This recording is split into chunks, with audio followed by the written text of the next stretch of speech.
Latinoamérica va a ayudar a lo que es el bando republicano. Los países, por decirlo, democráticos, bueno, van a estar bastante tibios y van a ser responsables bastante de la caída de la República, ya que el bando nacional triunfa. Terminada esta guerra, va a comenzar la Segunda Guerra Mundial. Así que la Argentina va a estar cruzada por eventos internacionales muy fuertes. Obviamente en la Argentina sabemos que tenemos una importante población de origen española que va a vivir esto como en carne propia, ¿no? Va a haber simpatizantes tanto de la República como los nacionales entre la población que vive en Argentina. Ahora, la Segunda Guerra Mundial también. Como en la primera, la Argentina se va a encontrar en un conflicto que le afecta especialmente en lo económico y que obviamente va a tener que tomar una decisión política que tiene que ver con, bueno, ¿qué vamos a hacer? Por supuesto, como en la Primera Guerra Mundial, bienvenido Elías, como en la Primera Guerra Mundial, ¿cómo le va? Eh, Van a tener problemas se van a declarar neutrales, ¿sí? Eso lo vamos a discutir después. Eso por un lado. Pero todo esto cruza sin ninguna duda, lo que está pasando en la Argentina.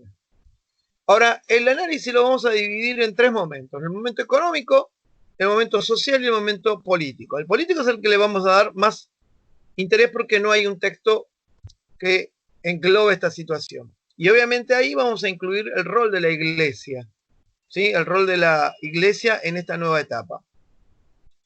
En el contexto, lo que sería el aspecto económico, lo que sobresale es la crisis que se le viene al modelo agroexportador con la crisis desatada en el año 1930.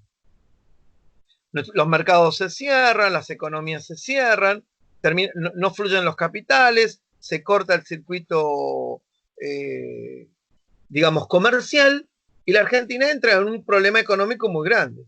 Recuerden que dependían de un modelo fundamentalmente de crecimiento hacia afuera y que obviamente necesitaba la demanda externa para subsistir. Y obviamente la llegada de ingentes de capitales. Eso se corta o se reduce de una manera muy, muy brutal.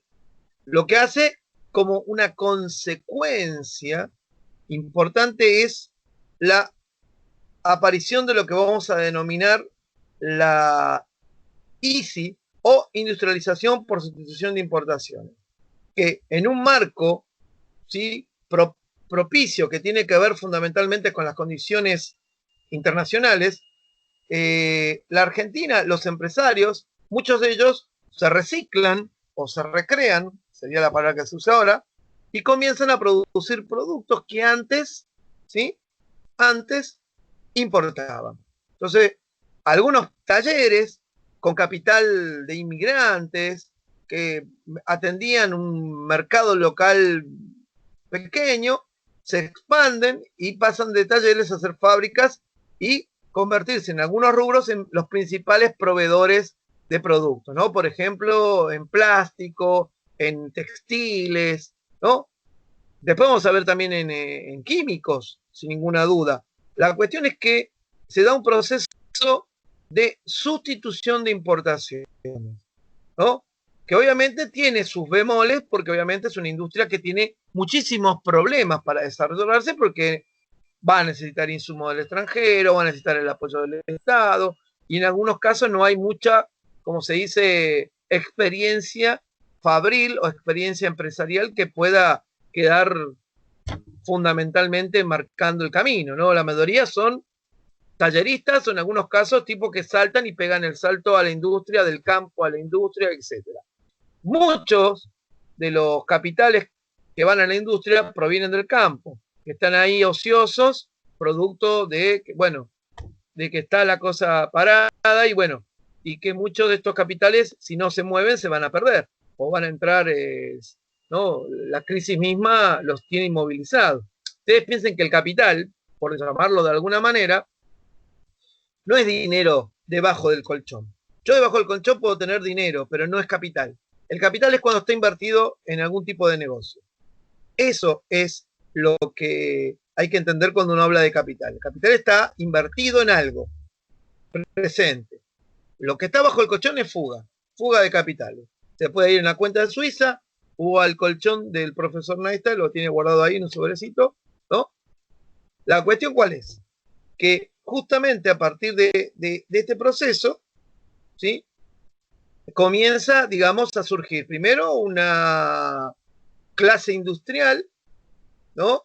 Que comienza a aparecer, digamos, en escena, y el Estado, ¿no? Vamos a tomar la primera arista, comienza a intervenir en determinados rubros de la economía, ¿sí? Por ejemplo, en algunos casos, excepciones impositivas a estas fábricas o empresas que producen en el mercado local, excepciones en las importaciones de insumos, pero también el Estado comienza a intervenir, vamos a la cuestión económica, ¿no? En la economía puntualmente, como hemos visto, ¿no? En las economías del exterior. Acá, ¿no? Se crea el Banco Central para controlar la moneda en una sociedad que se da entre el Estado y la banca privada. Hoy por hoy el Banco Central es todo el Estado, pero en este momento es de la banca privada. Se establece el control de cambio, ¿no? Se comienza a establecer algunos controles que no existían antes en la economía. Y esto obviamente marca lo que podríamos denominar un momento de Estado interventor. El Estado comienza a intervenir en la economía. Si uno mira hacia atrás, antes de la década del 30, ni siquiera con los radicales se hubiera pensado que el Estado intervendría en la economía. ¿Dictando qué cosa? Reglamentando cosas, interviniendo, ¿sí? Empezando a modificar, ¿no? El rumbo de los recursos, sin ninguna duda. Esto es una de las primeras cosas que aparecen, ¿no? Cuando uno empieza a ver claramente lo que Ruth nos dice, ¿no? Y obviamente esto es lo que ocurre, ¿no? Ahora, lo primero que encontramos entonces es un modelo económico que está en crisis. Un modelo que obviamente se basa en qué cosa? En el modelo liberal, ¿sí? Es el modelo fundamentalmente establecido por los sectores de la generación del 80, ¿no? Y sabemos perfectamente cómo pensaban. Ahora, es un momento en el cual los cuestionamientos vienen de distintos lugares, ¿no? Las ideas liberales republicanas o las liberales económicas están en crisis. Y no es casualidad que no solamente es por izquierda, ¿no?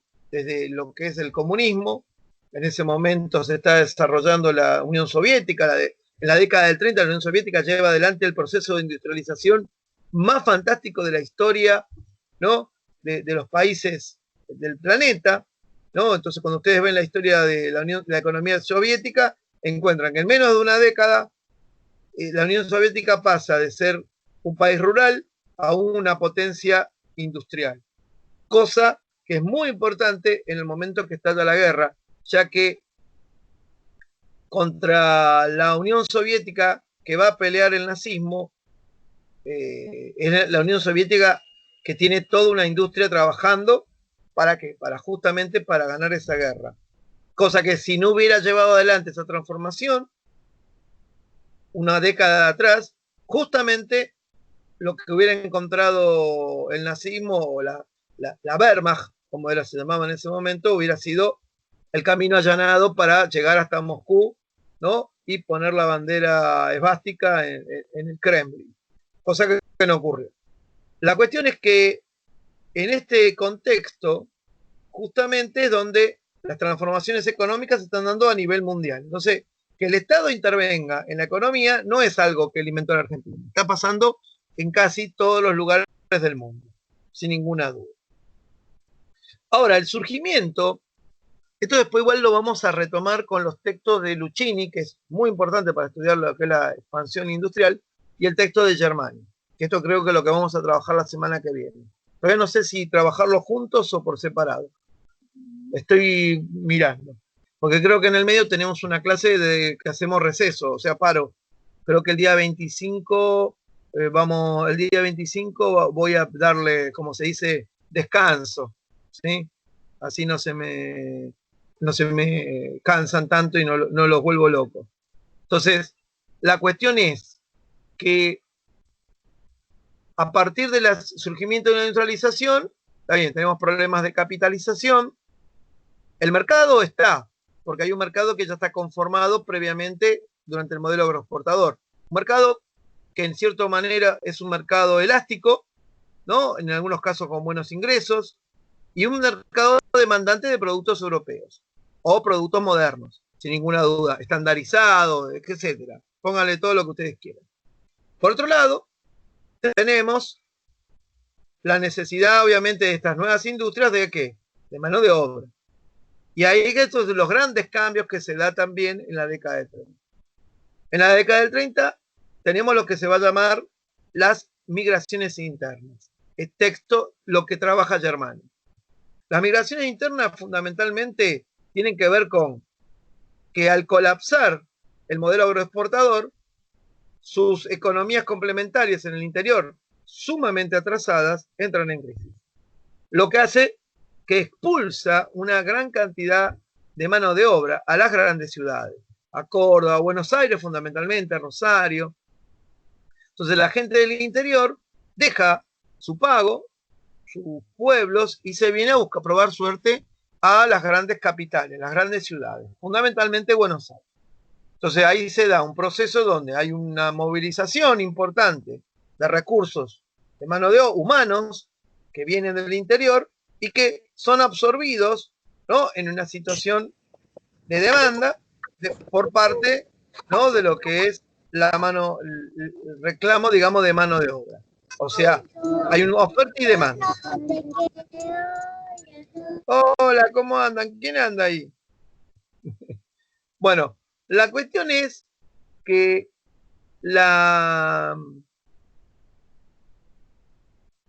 digamos, la mano de obra que viene del interior lo que viene a hacer es como una sustitución de mano de obra, porque también lo que se ha dado, que se ha cortado el flujo migratorio. ¿Vamos a recibir más durante los 30? ¿Va a haber inmigrantes? Sí, señor, van a seguir llegando inmigrantes a la Argentina, sin ninguna duda, pero ya una migración más reducida, más acotada, y en algunos casos que tiene particularidades. Por ejemplo, españoles que huyen de la guerra civil, alemanes que huyen, especialmente judíos, que huyen de Alemania, ¿no? Digamos, las condiciones de guerra por ahí, pero no generalmente mano de obra o incluso intelectuales, mano de obra calificada. Digamos, no hay, ya no se va a repetir más el esquema de la inmigración aluvional que vimos a finales del siglo XIX y principios del XX. Eso por ahí. Entonces, la sociedad recibe una fuerte transformación, pero desde adentro, por llamarlo de alguna manera. Esas grandes ciudades que han recibido una gran cantidad de contingentes de origen europeo, ahora reciben un gran contingente de argentinos del interior del país. Y esto lo vamos a discutir después con Germani, pero entre las cosas que vamos a discutir, fundamentalmente es ese choque cultural que se da, que provoca la llegada del hombre del interior. El hombre del interior es un pre-inmigratorio. La inmigración ha sido fuerte en las ciudades atlánticas, Córdoba por ahí lo más lejano, pero lo que es el NOA, el NEA, ha recibido muy poca población de origen europeo, lo que ha hecho que se mantenga una población que responde otra vez al mestizaje del español con la población aborigen. Lo que también plantea una cuestión cultural y hasta diríamos étnica, ¿no? La aparición, ¿no? Por un lado la idea de origen europeo, blanco y europeo, con el morocho del interior, ¿sí?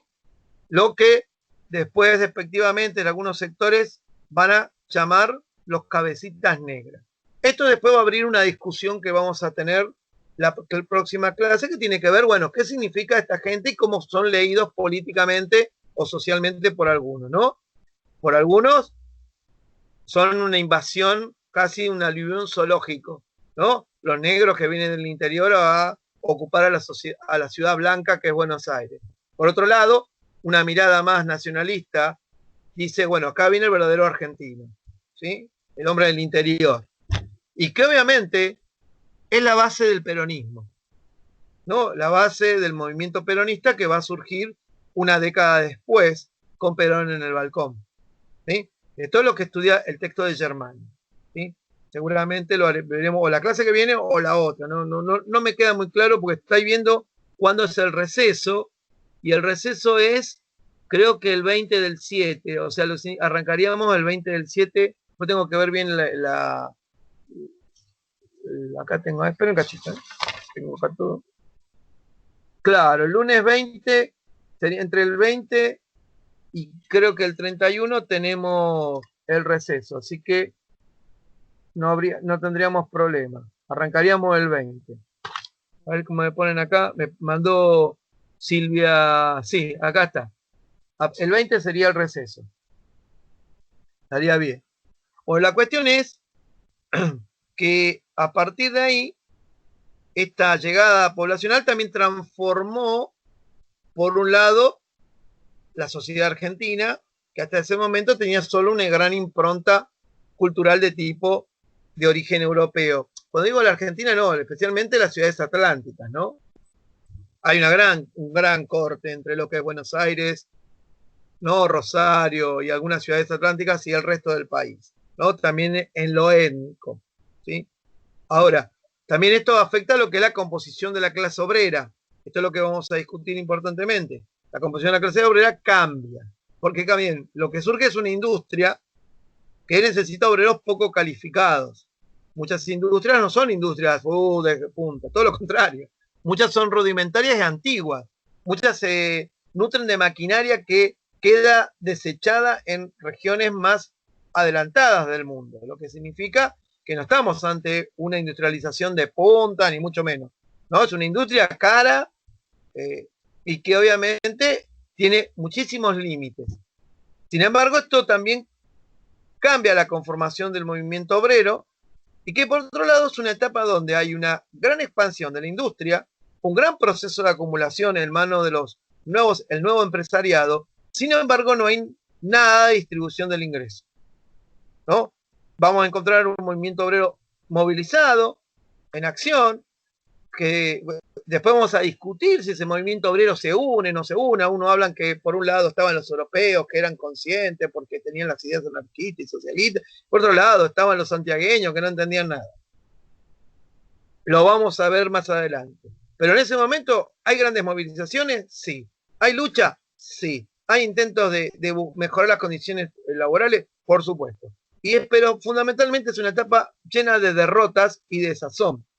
Porque ese Estado que dijimos que comienza a intervenir no tiene mucho interés en comprometerse en la cuestión social. Y esa es la deuda pendiente que va a tomar ¿quién? ¿Quién va a tomar la posta de eso? A ver, la tribuna, a ver, alguien de la tribuna que me tire un paso. Pero no, exactamente, el Pocho va a tomar como se dice, la posta de eso. Y eso va a ser el elemento clave para entender por qué los sectores obreros apoyan a Perón. ¿Sí? Toda una década en la cual para los obreros fue una etapa de donde las industrias florecían, pero no veían un mango. Las condiciones de vida son paupérrimas, ¿no? Además, aumentan como en todo proceso de industrialización, surgen los barrios obreros en condiciones muy precarias, especialmente lo que vamos a conocer como villas de emergencia. Las condiciones de vida son atroces, y claramente esto marca una época de mucha desigualdad social en esta etapa, que obviamente va templando un poco lo que es la conciencia de estos sectores obreros. Después discutiremos si esto tiene que ver con su origen o no. Y por otro lado, la conformación institucional de los sectores obreros, que es la fundación de la CGT. En 1930 se juntan, ¿no? Por un lado los socialistas y los comunistas, y por otro lado los sindicalistas, y acuerdan, ¿no? ¿Qué cosa? Convertirse en una central única que englobe a casi todas las demás sindicatos. Se conforma la Confederación General del Trabajo, o lo que hoy conocemos como CGT. Durante 5 años van a estar juntos. 5 años, que es bastante. Después vamos a volver otra vez a esta idea de la división que va a ser constante. Quizás en la época peronista vamos a poder ver una CGT unida, pero ya después nunca más vamos a ver CGT separadas. O por ahí sí en la etapa de las dictaduras, pero después va a ser muy difícil ver la unificación de las centrales de trabajadores. Tiene que ver obviamente con el rol que tienen los sindicatos en esta etapa. Por supuesto, estamos en una etapa donde falta mucho para hablar de sindicatos burocratizados al estilo como conocemos hoy en día, ¿no? Estamos en una etapa, como decimos, ingenua de los sectores obreros, ¿no? Donde en general los dirigentes que uno encuentra en lo que se va a llamar, anoten, vieja guardia sindical, ¿no? Vieja guardia sindical, eh, trabajadores honestos. Por supuesto, muchos de ellos embuidos de una ideología sindicalista que fundamentalmente planteaba la idea de la presidencia política. Esto es, no participar en política. Tener al Estado como se dice, como interlocutor, sí. Ahora, afiliarnos a una idea política, no. Por supuesto que estaban los socialistas, que planteaban la idea de, bueno, usar el movimiento obrero como trampolín para la construcción del partido, y el Partido Comunista, ¿no? Que después vamos a ver cómo lo vemos caracterizado en el aspecto político. Entonces, ahí tenemos el movimiento obrero consolidado, un empresariado naciente, ¿no? Y donde se van a empezar a consolidar los sectores sociales, ¿no? Que ya el capitalismo ya tiene, ¿no? Pero acá empiezan a tener una forma, ¿no? Y el Estado que comienza a intervenir en muchos de estos procesos. Sin embargo, sigue habiendo solamente un departamento nacional del trabajo, no hay ministerio ni nada que se le parezca. Vamos al aspecto político, porque los otros dos los vamos a desarrollar con Lucchini y con Germán. El sistema político de entonces obviamente está mellado por la interrupción que se dio en 1930, ¿no? Ustedes recuerdan que Irigoyen es derrocado por un golpe de Estado encabezado por militares, obviamente apoyado por civiles, y ahí pongamos el primer jalón en el cual siempre entendamos que los golpes militares no son golpes militares, son golpes cívico-militares, donde sectores civiles participan, ¿no? Y están obviamente apoyando, por ejemplo, tipos como Natalio Botana, que dirigían un diario que se llamaba Crítica, de cual apoya abiertamente el golpe contra Hipólito Yrigoyen. Ahora, cuando se da el golpe había dos facciones muy fuertes dentro de los militares. Una es la que representaba el general Uriburu, que es el que se hace cargo del gobierno, una facción nacionalista, ¿sí? Un tipo al cual llamaban sus subordinados Bon Pepe, por su admiración al ejército prusiano, pero fundamentalmente su admiración a lo que era el fascismo italiano, y que planteaba abiertamente que la Argentina debía conformarse en una república corporativa, que esto implicaba fundamentalmente dejar de lado la ley Sáenz Peña y transformar la Constitución. Por otro lado estaba Juan B. Justo, no, perdón, Agustín P. Justo. Y Justo, el general Justo, era un tipo que tenía mucha llegada al ejército, mucha impronta, pero claro, y que representaba en un primer momento a los sectores dominantes más cercanos a la idea de mantener una fachada democrática y retomar el poder. Por algo se llama la etapa de la restauración conservadora, ¿no? Vuelven al poder los sectores conservadores y por otro lado vuelve el fraude como símbolo de esa etapa. En este primer momento, donde hay un gobierno de facto, Uriburu quiere lograr el apoyo de los sectores conservadores, ¿no? Especialmente los más nacionalistas, para poder llevar adelante una reforma a la Constitución. Fracasa porque en un momento determinado, a finales del 31, llama a una elección en la provincia de Buenos Aires y la ganan los radicales. O sea, el partido que hacía menos de un año ha sido derrocado, se presenta en una elección y gana. Gana la gobernación, ¿cómo se llamaba? Honorio Pueyrredón. Honorio Pueyrredón, bueno, nunca asume, pobre Honorio Pueyrredón, gana pero nunca asume. El gobierno anula las elecciones y, bueno, obviamente proscribe al Partido Radical. Queda claro que Uriburu fracasó como proyecto, si quería fundamentalmente unir fuerzas con instalar un gobierno corporativo, eso queda hecha por tierra, y obviamente es el momento de Justo. Es ahí donde aparece la figura de Justo, justamente muy fuerte, un tipo que tiene primero la univencia de los sectores conservadores y dominantes, y por otro lado una fuerte llegada al ejército. Bueno, se ponen en marcha las elecciones y bueno, las elecciones, muchachos, las gana el caballo del comisario. Y ahí hay que entender que con la llegada de Justo al poder, se consolidan dos sectores bien determinados, ¿no? De un lado, un sector oficialista, que podríamos llamar la concordancia, así se llaman a sí mismos, y que une a tres grupos, ¿no? Que vendrían a ser sus tres patas. Al Partido Demócrata Nacional, que es un partido conservador, ahí tenemos personajes como Julio Argentino Roca Hijo, que va a ser el vicepresidente de Justo, Ramón Castillo, que va a ser presidente de Ortiz. Después tenemos la Unión Cívica Radical Personalista, esa facción radical, al cual Justo pertenece, es personaje importante, ¿no? También Roberto Ortiz.